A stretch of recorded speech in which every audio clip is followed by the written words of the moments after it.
Ah, back in St. Louis, what a beautiful set. This week sees the war fought on the ocean as vessels contest the high seas. But there's the change of commands as new names will surely become familiar faces. Oh yeah, isn't there a new lieutenant general? Let's get into it. The first thing this week is a battle in Yazoo City, Mississippi.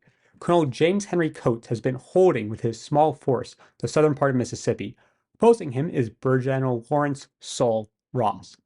Both sides have struck an uneasy balance, but on the 4th, Coates learns that rebel rider Robert.E.Lee Richardson has reinforced Ross with his 550 Confederate Cavalry Brigade.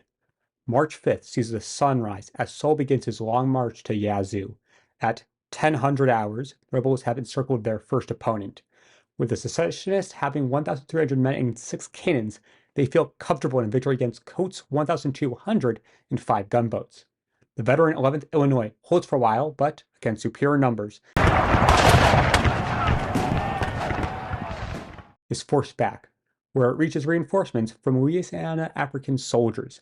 These infantrymen fall back behind the cotton bales they used to defend the city. The Confederates fire from houses, the Federals hide behind streetcars. Bang! The gunboats open up, breaking the steady stream of secessionist support to their front lines.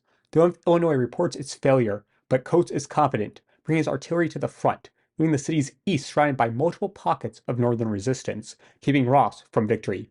4 times does Ross ask these pockets to surrender. 4 times they rejected the Confederate compromise. USS Prejudice bombards the rebels to dust. By 1400 hours, the rebels retreated.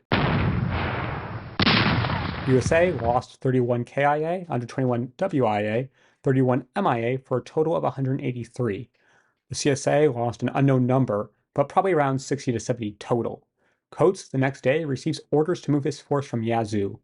What a weird battle. 8th has DC captured in torrential rain. While the roads are mud, the trains still run. The whistle sounds as an iron hull roars to a stop. The doors open to a young man and a tall general with the word hotel.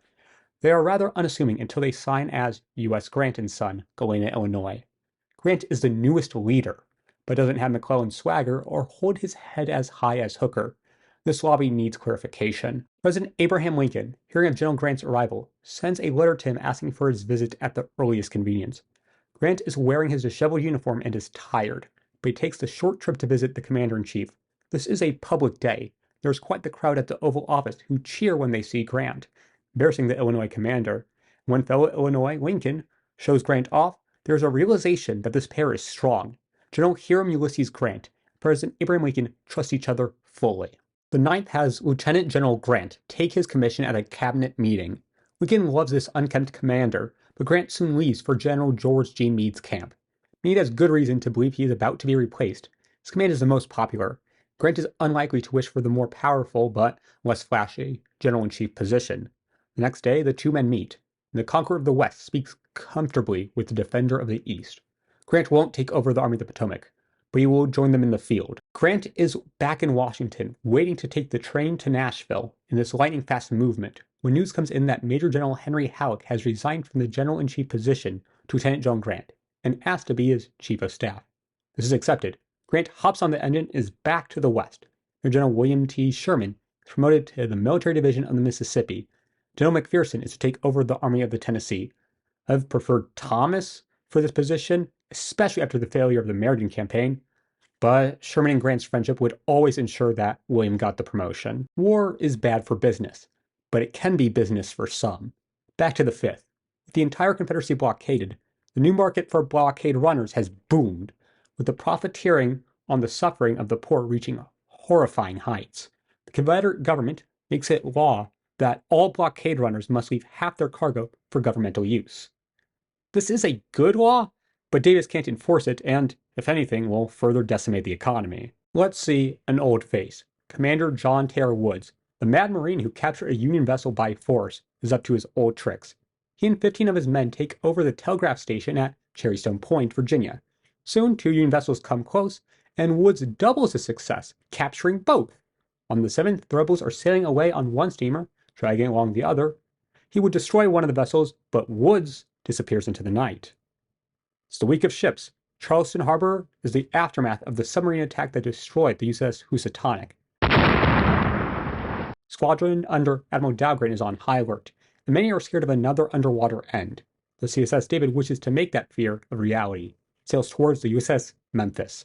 50 yards, it's spotted and soon receives musket fire, but nothing pierces its hull. Its ram hits the Memphis, but no explosion follows. The torpedo fails to combust. David reverses, and it fails again. By now, David was taking damage for driving into the Memphis. The Confederate captain slinks back after his embarrassing failure. Returning to shore for a bit, we see General Longstreet get the worst direction possible. It is needless to point out to you the value of a successful movement into Tennessee and Kentucky, and the importance, I may say necessity, of our taking the initiative. General James ignores this and continues to demand reinforcements. Jefferson Davis is so out of touch with the reality of the war. Oh my, Grant was a massive change. For a smaller one, let's turn to the 10th. Major General Franz Sigel takes over the Department of West Virginia from General Benjamin F. Kelly. This change is small, the department would only be used as a distraction, so even though I'm generally optimistic about it, it is small potatoes. Now it's time for a campaign. Louisiana is ours for the taking, and the rivers will run red. From the north, Major General Frederick Steele is supposed to strike down from Arkansas and take at Lee Shreveport. Courtesy of General William T. Sherman, 2 divisions under General Thomas Ransom and Andrew J. Smith will reinforce. The main drive will be from the south under Major General Nathaniel P. Banks. His advanced force of the 19th Corps under Major General William B. Franklin has arrived. Next week we will see what this campaign has to offer. Let's end this week with a word from Jefferson Davis to General John C. Pemberton. Few, if any, would have defended your course. He goes on to praise Pemberton for his defense. This is a small thing, but the same week when Lieutenant General Ulysses S. Grant takes over is when Davis consoles Grant's worst opponent. Jefferson Davis is a profoundly biased commander-in-chief. Support for failures is a vast different from Lincoln, who mainly also picked losers. But the Union cycles its commanders. The rebels? Who knows what their structure is? Then there's Sickles, which answers why Meade is in a weak position. Last week I spoke of the support for Hooker. The committee is back in session, and it's time for more politicking.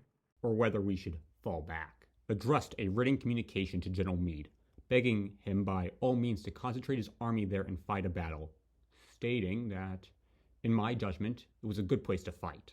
Satisfied from the information I received that Meade's goal was intended to retreat from Gettysburg.